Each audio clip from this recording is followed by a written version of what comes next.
Apakah hukum bercinta? Hukumnya harus. Kenapa? Cinta itu perasaan sangat ingin untuk hidup bersama. Itu cinta. Kita pergi minta anak orang, "Pang, pergi tengok." Okey, mak orang kata comel juga, aku nak tunjuk kamu, mari lagi tengok. Kita pergi tengok, tengok pun kenang juga. Tujulah tak ikatan pertunangan. Okey, adakah kita jatuh cinta gitu? Dah, kita baru suka tengok dia. Nah, selang sebulan tu tanya khabar, kita rasa suka dah. Lelang 2 bulan lagi kita sudah rasa sayang dia tu. Itu dipanggil cinta.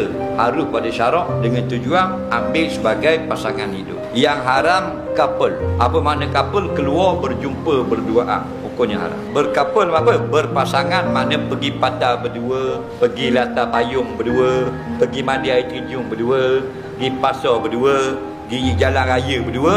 Haram kerana tidak ada ikatan perkahwinan. Okey.